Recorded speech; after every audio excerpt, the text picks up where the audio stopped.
Hi, this one I'm about to do, it is my Why Do I Write poem. You know, as poets, most poets, we always have a why do I write? So this is my piece. I wrote it some years ago, and it's called Outbirth Poetry. A little piece of my heart so you can enjoy it. I sit here with my pen and pad trying to think of something to write. My mind goes blank and my heart drifts off to my past discrepancies. See, behind every strong black woman, there is always a novelty of pain, a chapter of heartache, a book of life.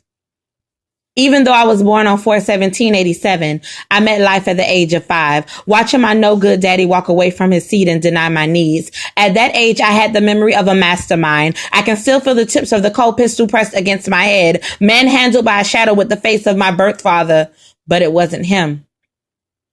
I can still smell the sweat from fighting for my purity to make it to this image of who I be. Never had a normal vitality, so I can never be normal mentally. If you look in a dictionary, my face will be the depiction for the antonym of the word normal. Never really having a willing ear to listen, so I hid my thoughts in poetry. Poetry. Well, he was the only one that motivated me. Attempting to take my own life, poetry was the only one to rid me of the strain. When love with bad intentions caused me to lose my balance, poetry lifted me up and carried me to the promised land, renewing my name. See, I have encountered many things after all I've been through. I could have let life ruin me, but I thank God that I didn't bear that blind disease. My inner eyes were able to see the best in me, and I never let a trial determine my destiny. And after so many years of keeping my existence inside of me, I was able to use my craft and encourage me to go ahead and renew someone else's life to be. And I found out that I can do what someone never did for me, and use my vessels to pour out fresh energy. You changed my life and helped me to see purpose to fight were the words spoken to me that caused me to not be ashamed to share my story to thee, realizing that I endured past changes to be a blessing to at least 3. 3 being the perfect number, a representation of unity, the Father, the Son, and the Holy Poetry, these 3 separate entities who, when I looked in the mirror, landed a word to help me see a greater me. See, just like Moses, God called me to lead the people into a more profound tomorrow. See, when I say poetry, my only thought behind it is Christ, the true and living God. He is the reason why I write.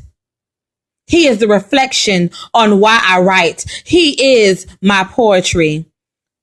For when darkness layered among me, I encamped myself in thee. He saw determination and power in me that it would take me years to see. My dreams are set to be high. That's how I create my realities. See, Tierra Moss wants to be a corporate lawyer, but Poetic Vessel wants to create new beginnings. Someone once asked me, why do I write? I write to occupy my hands from taking my life's continuation. I write to counsel my emotions. I write to create worlds where I strive to be. I write to view my past and thank God for the visual of how it changed me. I write to shed encouragement to those who study my history. I write the things that people are too afraid to speak. But most of all, I write because writing numbed failure and caused my hands to proceed. I didn't choose to write. Writing chose me. Thank you.